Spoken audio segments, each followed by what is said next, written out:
Assalamualaikum warahmatullahi wabarakatuh.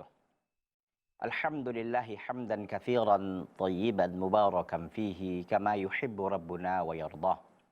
Wassallallahu wasallama wa baraka ala nabiyyina Muhammadin wa ala alihi wa ashabihi wa man tabi'ahum bi ihsanin ila yaumiddin.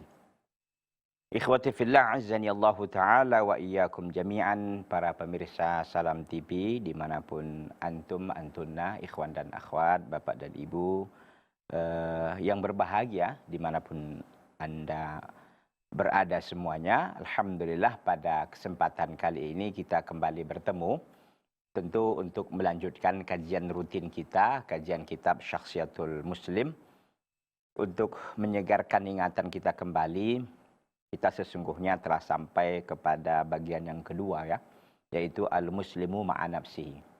Pertama tentu yang dulu-dulunya, ya, kajian kita ini kita tentu mulai dari awal, yaitu al-muslimu ma'a rabbihi. Itu sudah kita selesaikan dengan berbagai macam sub-sub temanya dan pembahasannya. Sekarang kita al-muslimu ma'a nafsihi, ini juga sudah kita ambil, ya, mungkin hampir separuh atau setengah dari pembahasannya. Untuk menyegarkan ingatan kita, saya akan mencoba untuk murajaah ataupun mengulangi sedikit terkait dengan pembahasan al-muslimu ma'a nafsihi. Pertama itu kan al-muslimu ma'a nafsihi dibagi menjadi beberapa hal, ya. Ada paling tidak ini ada 3 hal besar, ya. Pertama adalah jisimnya, badannya.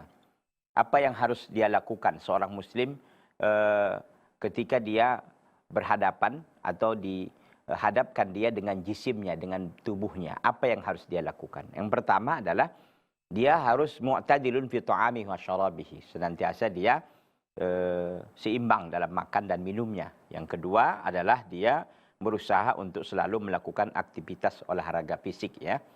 Yang ketiga adalah dia itu nadhiful jismi wa thiyab, bersih badannya dan pakaiannya, ya.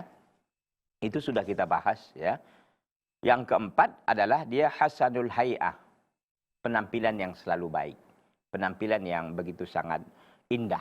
Nah, ini juga harus diperhatikan oleh seorang muslim ketika dia berhadapan dengan jisimnya ataupun dengan tubuhnya, ya. Kemudian itu sudah kita selesaikan tentunya. Yang kedua yaitu terkait dengan akalnya, ya. Apa yang harus dipenuhi atau apa saja yang harus dilakukan oleh seorang muslim untuk bagaimana dia menjaga akalnya. Yang pertama dikatakan adalah menjaga akal tentu dengan ilmu. Kenapa? Karena ilmu itu sendiri adalah, menuntut ilmu itu sendiri adalah sebuah kewajiban dan kemuliaan. Di samping dia kewajiban, tentu ada di sana sisi kemuliaannya. Yang kedua, dia harus mengerti benar bahwa thalabul ilmi mustamirun hatal mamat. Bahwa menuntut ilmu itu senantiasa terus-menerus hatal mamat sehingga dia meninggal dunia. Jadi nggak ada cerita seorang itu khatam dalam menuntut ilmu, gitu, ya. Jadi memang ada istilah, kalau sekolah formal itu ada khatamnya, ada selesainya. Kita tahu ada SD, ya, ada SMP, ya. Kita katakanlah tingkat pertama, ya. Kemudian juga nanti ada kuliahnya. Kuliah pun ada berbagai tingkatannya juga, ada S1, S2, S3 dan lain-lain, begitu kan? Dengan berbagai macamnya. Namun ini bisa dikatakan khatam, gitu kan. Ketika seorang itu tamat dari S3-nya umpamanya, dia sudah dianggap khatam dalam belajar formal. Tapi apakah menuntut ilmunya khatam? Nggak ada cerita khatam, gitu, ya. Nggak ada ceritanya orang itu udah berhenti, udah nggak perlu lagi menuntut. Tidak, ya. Ini yang sudah kita bahas kemarin, tapi tentu terpotong, ya. Kenapa terpotong? Karena waktu kita tidak cukup waktu itu. Kita akan lanjutkan, ya. Kita akan lanjutkan. Nah, di sini dikatakan bahwa salafun saleh, yaitu para sahabat, tabi'in, tabi'ut tabi'in, mereka ini sungguh serius dalam menuntut ilmu. Sungguh serius dan sungguh-sungguh dalam menuntut ilmu. Sehingga mereka ini ada mengeluarkan statement-statement atau mengeluarkan beberapa kata-kata mutiara lah, begitu ya. Untuk menggambarkan bagaimana sesungguhnya menuntut ilmu itu sangat perlu dan sangat penting bagi kita semuanya. Kita lihat apa saja perkataan para ulama salafun saleh tersebut. Dan ini menjadi kajian kita pada hari yang berbahagia ini, pada kesempatan yang mulia ini. Ya, kita akan lanjutkan. Qala al-muallif rahimahullah, wa min hadhihi al-aqwali ar-ra'i'ati ma rawahu al-Imam Ibnu Abdul Bar, ya, an Ibni Abi Ghassan qala la tazalu aliman ma kunta muta'alliman fa idza istaghnaita kunta jahilan. Di antara perkataan para ulama salaf yang sangat indah, apa yang diriwayatkan oleh Al-Imam Ibnu Abdul Bar. Dari siapa? Dari Ibnu Abi Ghassan. Qal, Ibnu Abi Ghassan mengatakan, la tazalu aliman, senantiasa engkau menjadi orang yang alim. Ma kunta muta'alliman, selama engkau mau belajar. Jadi selama engkau mau belajar, selama itu pula engkau jadi orang alim. Fa idza staghnaita kunta jahilan. Apabila engkau sudah mencukupkan diri, enggak mau belajar lagi, kunta jahilan, di titik itu engkau menjadi orang jahil. Allahu Akbar. Artinya di sini bahwa selama kita masih punya kemampuan untuk belajar, selama itu pula kita dianggap sebagai orang alim. Namun ketika kita sudah berhenti, enggak mau belajar lagi, di titik itu kita jahil. Gitu dia. Di titik itu kita sudah dianggap jahil. Dan ini tentu disarikan dari kitab Jami'u Bayanil Ilmi li Ibni Abdul Bar. Ya. Beliau punya kitab namanya Jami'u Bayanil Ilm. Jadi beliau menukil perkataan Ibnu Abi Ghassan ini sangat indah. La tazalu aliman ma kunta muta'alliman fa idza staghnaita anta jahilan, kunta jahilan. Fa idza staghnaita kunta jahilan. Artinya kalau nggak mau belajar lagi di situ itu dia bodoh. Gitu. Intinya, jadi maksud perkataannya apa? Ini mendorong kita untuk selalu dan senantiasa untuk menuntut ilmu, menuntut ilmu, menuntut ilmu, menuntut ilmu. Jadi ada pepatah Arab itu, minal mahdi ilal lahdi. Minal mahdi ilal lahdi. Dari buayan sampai liang lahat. Artinya dari kecil sampai dia mau meninggal dunia menuntut ilmu. Jadi nggak ada ceritanya orang itu sudah khatam gitu. Sudah khatam menuntut ilmunya, nggak ada. Mungkin belajar formalnya oke. Ya, ahlan wa sahlan, nggak ada masalah. Dia sudah dianggap selesai gitu kan. Tapi kalau untuk menuntut ilmu, enggak. Ya, kita lihat lagi perkataan yang lain. Wa qala al-Imam Malik radhiyallahu anhu. Ya, al-Imam Malik rahimahullah. Al-Imam Malik, al-Imam Darul Hijrah, ya, mengatakan apa? La yanbaghi li ahadin yakunu indahu al-ilmu an yatruka at-ta'alluma. Tidak sepantasnya bagi seseorang yang memiliki ilmu untuk meninggalkan belajar. Gitu kan. Justru yang punya ilmu nggak sebaiknya dia meninggalkan ilmu, nggak sebaiknya dia, nggak sepantasnya dia untuk an yatruka ta'allum, dia meninggalkan belajar gitu. Bayangkan, Al-Imam Malik rahimahullah rahmatan wasi'atan, Al-Imam Darul Hijrah yang wafat 179 Hijriah, itu mengatakan apa? Tidak sepantasnya bagi seseorang yang memiliki ilmu untuk meninggalkan belajar gitu loh. Yang ada ilmu aja tetap disuruh untuk belajar, apalagi yang enggak gitu. Itu lebih parah lagi lah berarti kan. Yang ada ilmu aja apa? Disuruh untuk terus belajar, apalagi yang enggak punya ilmu, ya udahlah. Gitu, lebih disuruh lagi gitu loh maksudnya. Yang laung udah yang punya ilmu aja tetap disuruh oleh Imam Malik. Tidak sepantasnya, enggak layak, enggak elok. Li ahadin seseorang yakunu indahul ilmu an yatruka ta'allum. Dia punya ilmu, tapi nggak sepantasnya dia meninggalkan belajar. Apalagi yang nggak punya ilmu, ya tentu lebih pantas lagi dia untuk tidak meninggalkan belajar. Artinya harus terus belajar. Ini juga diambil dari kitab Al-Imam Ibnu Abdul Bar, ya, Jami'u Bayanil Ilm. Ikhwati fillah azani Allah Ta'ala wa iyyakum jami'an, para pemirsa Salam TV yang berbahagia dimanapun antum antuna bapak dan ikhbu berada. Itu perkataan Imam Malik rahimahullah rahmatan wasi'atan. Kita tanya kembali, kita lanjutkan kembali. Wa qila lil Imam Abdullah ibn al-Mubarak. Pernah dikatakan atau ditanyakan kepada Al-Imam. Siapa dia? Abdullah ibn Mubarak. Ini imam besar ini, Abdullah ibn Mubarak ini. Apa dikatakan? Apa ditanyakan kepada beliau? Ila mata tatlubul ilma. Ila mata tatlubul ilma. Wahai imam, sampai kapan kau menuntut ilmu? Padahal dia imam besar gitu kan. Sampai kapan si imam ini, antum imam menuntut ilmu sampai kapan? Qal hatal mamat, sampai meninggal dunia. Allahu Akbar.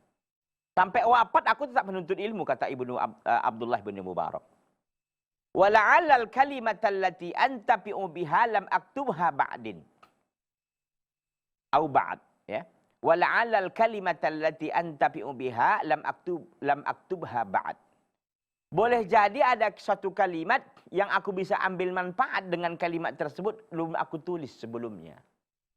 Nah, gitu. Yang belum aku tulis. Boleh jadi ada kalimat-kalimat yang belum aku tahu, yang bisa aku jadikan, yang bisa aku ambil manfaatnya, ya, belum aku tulis, kata beliau. Artinya boleh jadi ada ilmu-ilmu baru di sana, ada ilmu-ilmu yang tersembunyi, belum lagi aku tahu, yang boleh jadi itu bermanfaat bagiku. Allahu Akbar. Ini adalah statement dan pernyataan Al-Imam Abdullah ibn al-Mubarak rahimahullah rahmatan wasi'atan. Ya, ila mata tatlubul ilma, sampai kapan engkau menuntut ilmu? Qal hatal mamat, sehingga meninggal dunia, sampai meninggal dunia. Wala'allal kalimata allati antafi'u biha lam aktubuha ba'd. Boleh jadi ada kalimat-kalimat yang aku bisa jadikan, aku bisa ambil manfaatnya, belum aku tulis. Allahu Akbar. Ini pernyataan yang sangat luar biasa, ikhwan. Artinya boleh jadi di sana ada kalimat-kalimat, ada ilmu-ilmu yang betul-betul memberikan manfaat besar kepada diri kita. Dan juga mungkin orang lain. Masya Allah. Ya. Luar biasa. Ini juga dari Jami'u Bayanil Ilm. Ya. Oleh kitab yang dikarang oleh Al-Imam Ibnu Abdul Bar. Wasu'ila Al-Imamu Abu Amrin Ibnul Ala. Dan ditanyakan kepada Al-Imam Abu Amrin Ibnul Ala. Faqila lahu, dikatakan kepadanya, hatta mata yahsunu bil mar'i an yata'allama, faqal madama tahsunu bihil hayah. Dikatakan kepada Al-Imam Abu Amrin Ibnul Ala. Al-Imam Abu Amrin Ibnul Ala. Hatta mata yahsunu bil mar'i an yata'allam, sampai kapan seseorang itu masih layak untuk belajar. Ila mata, sampai kapan? Hatta mata, sampai kapan, sehingga kapan, sampai kapan seseorang itu masih layak untuk menuntut ilmu, untuk dia belajar. Faqal madama tahsunu bihil haya, selama ada kehidupan dalam dirinya. Allahu Akbar. Artinya selama jasad atau selama ruh masih dikandung jasad atau dikandung badan, ini tentu selama itu pula dia wajib untuk terus menuntut ilmu. Layak baginya untuk menuntut ilmu. Ini kadang-kadang kita ini masalahnya itu tadi kan. Kita anggap ada khatam dalam menuntut ilmu. Mungkin kalau dalam belajar formal sebagaimana saya katakan ada. Tapi terkait dengan menuntut ilmu itu tidak ada. Ya, nggak ada itu ceritanya seorang itu sudah dianggap alim, nggak ada. Ya, makanya istilah orang kalau semakin semakin orang tahu, semakin dia banyak ilmunya, semakin tahu dia kejahilannya. Ah, gitu. Kenapa?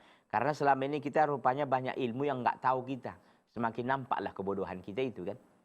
Tapi kalau seorang nggak mau belajar, dia merasa dirinya pintar aja, hebat saja gitu. Padahal apapun tidak ada. Ya, istilahnya orang yang baru di pantai dia ya, di pantai dikiranya laut itu hanya sebegitu aja dalamnya. Ternyata masya Allah, ketika dia semakin masuk, semakin dalam, semakin dalam. Begitulah ilmu itu. Ya. Mereka kira bahwa menuntut ilmu itu hanya 2 hari, 3 hari, setahun, 2 tahun, 4 tahun, 5 tahun. Tidak. Menuntut ilmu senantiasa, seorang itu wajib dan terus untuk menuntut ilmu selama ruh masih dikandung badan. Selama ada masih kehidupan pada dirinya, selama itu pula dia wajib untuk menuntut ilmu. Ya, itu juga diambil dari kitab Ibnu Abdul Bar ini, pernyataan Al-Imam Abu Amrin Ibnul Ala. Wa ma ajmala jawaba Al-Imami Sufyani ibnu Uyainah. Dan alangkah indahnya jawaban Al-Imam. Siapa? Sufyan ibnu Uyainah. Hina qila lahu, ketika dikatakan baginya, man ahwajun nasi ila talabil ilmi. Siapa wahai imam yang paling, manusia apa yang paling butuh untuk menuntut ilmu?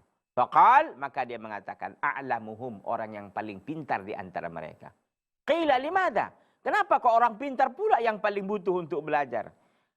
Qal li'annal khata'a minhu aqbah, karena kesalahan yang terjadi dari orang yang alim itu lebih buruk. itu lebih nggak pantas, itu lebih jelek gitu loh. Kalau kesalahan dari orang awam, orang akan bisa memaklumi gitu kan. Tapi kalau kesalahan itu terjadi dari notabene ada penuntut ilmu, itu akan lebih parah lagi. Maka dia memperbanyak ilmu sehingga dia tidak jatuh ke dalam kesalahan tersebut. Ikhwati fillah azani Allah Ta'ala wa iyyakum jami'an. Jangan kemana-mana ya. Kita akan lanjutkan setelah yang satu ini tetap di Salam TV Sahabat Keluarga Muslim.